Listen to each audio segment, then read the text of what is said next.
নবম দশম শ্রেণীর ইজি বিজ্ঞান বইয়ে এই পর্বে আমরা মূলত আলোচনা করব হচ্ছে পলিথিন তৈরির প্রক্রিয়া, অর্থাৎ কিভাবে পলিথিন তৈরি করা হয় সেটা নিয়ে আমরা এই পর্বে আলোচনা করব। এই বেসিকটা জানা থাকলে তোমার এই অধ্যায় এই টপিকস রিলেটেড সৃজনশীলগুলো এমসিকিউগুলো কগুলা অ্যান্সার করা অনেক সহজ হবে। তো খেয়াল করো, আমরা মূলত হচ্ছে এখানে পলিথিন নিয়ে আলোচনা করব।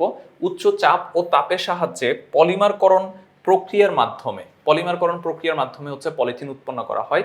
নিম্নে এই প্রক্রিয়ার সাহায্যে পলিথিন তৈরির কৌশল ব্যাখ্যা করা হলো। অর্থাৎ এখানে হচ্ছে পলিথিন কিভাবে তৈরি করা হয় সেটা নিয়ে হচ্ছে যে আমরা আলোচনা করব, এবং এটা কিভাবে তৈরি করা হয় পলিমারকরণ প্রক্রিয়ার মাধ্যমে। খেয়াল করে এই দুইটা লাইন খুব ভালো করে বুঝে নিতে হবে। ইথিলিন গ্যাসকে 1000 থেকে 1200 ডিগ্রি বায়ুমণ্ডলীয় চাপে, ইথিলিনকে 1000 থেকে 1200 বায়ুমণ্ডলীয় চাপে 200 ডিগ্রি সেলসিয়াস তাপমাত্রায় উত্তপ্ত করলে পলিথিন পাওয়া যায়।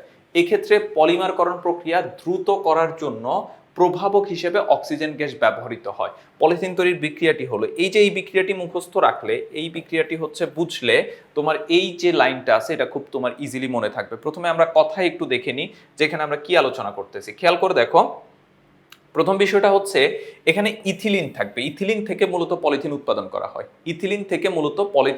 করা হয়, এবং এই ক্ষেত্রে যেহেতু এটা পলিমারকরণ বিক্রিয়া, পলিমার জিনিসটা কি? পলিমার জিনিসটা হচ্ছে অনেকগুলা ছোট ছোট অণু যুক্ত হয়ে বড় অণু তৈরি করাটা হচ্ছে পলিমারকরণ। এখন এই ক্ষেত্রে হচ্ছে তাহলে অনেকগুলো ছোট ছোট অণু থাকবে, তাহলে ছোট ছোট অণুটা কি এক্ষেত্রে ইথিলিন। কতগুলা? অনেকগুলা সংখ্যাটা নির্ধারিত নয় বলে আমরা এটাকে এন দ্বারা প্রকাশ করতেছি। অর্থাৎ এন সংখ্যক ইথিলিন নিব, নেয়ার পর কি করব? এই ক্ষেত্রে 1000 থেকে 1200 ডিগ্রি 1200 বায়ুমণ্ডলীয় চাপ, মানে 1000 থেকে 1200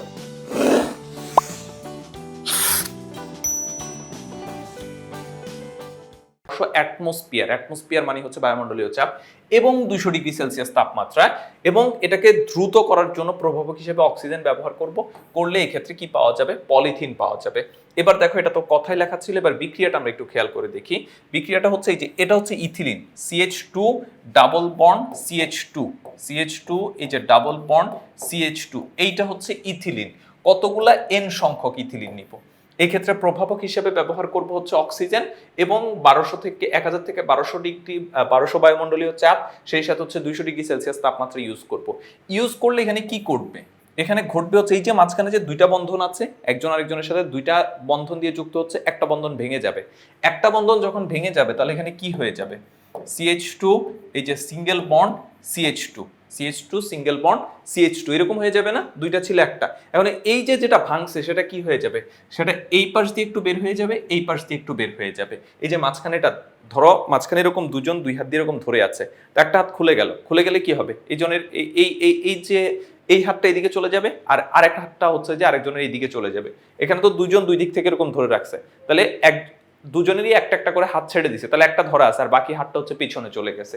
এই যে দেখো, দুইটা হাত, এর দুইটা হাত দিয়ে ধরে রাখছে, এর দুইটা হাত দিয়ে ধরে রাখছে, তাহলে একটা হাত খুলে গেলে এর এই হাতটা এই পাশে চলে আসছে, এর হাতটা এই পাশে চলে গেছে। আর এই ক্ষেত্রে কতগুলা? এন সংখ্যক। তাহলে এটাই হচ্ছে পলিথিন। এই যে এটাই হচ্ছে পলিথিন। এছাড়া বর্তমানে হচ্ছে টাইটানিয়াম টাইক্লোরাইড তারপরে হচ্ছে নামক প্রভাবক ব্যবহার করে সাধারণ বায়ুমণ্ডলীয় চাপে পলিথিন উৎপাদন করা হয়ে থাকে। মানে আমরা যদি হচ্ছে এখানে কত 1000 থেকে 1200 বায়ুমণ্ডলীয় চাপ ব্যবহার করতেছি, সাধারণ বায়ুমণ্ডলীয় চাপ যেটা হচ্ছে 1 অ্যাটমসফিয়ার, এই 1 অ্যাটমসফিয়ার দিয়ে যদি আমরা এটা উৎপাদন করতে চাই তাহলে আমাদেরকে কি করতে হবে? এই যে প্রভাবক আগে যেটা অক্সিজেন ছিল সেটার পরিবর্তে হচ্ছে টাইটানিয়াম টাইক্লোরাইড ব্যবহার করতে হবে। টাইটানিয়াম টাইক্লোরাইড প্রভাবক হিসেবে ব্যবহার করতে হবে। এই যে বিক্রিয়াটা সেম, জাস্ট এখানে কি হবে? নরমাল বায়ুমণ্ডলীয় চাপ আর প্রভাবক হিসেবে টাইটানিয়াম টাইক্লোরাইড, বাকি সবকিছু হচ্ছে সেম থাকবে। তাহলে আমরা এখান থেকে হচ্ছে কি করব? পলিথিনটা উৎপাদন করতে পারবো। এই পলিথিন উৎপাদন কিন্তু এটা প্রায় সময় হচ্ছে কখতে আসে, তারপরে হচ্ছে এমসিকিউতে আসে, এবং সৃজনশীল হচ্ছে যে এখান থেকে কিন্তু প্রশ্ন করা হয়ে থাকে। সুতরাং এই টপিকসটা একটু ভালো করে মুখস্থ করে নিবে।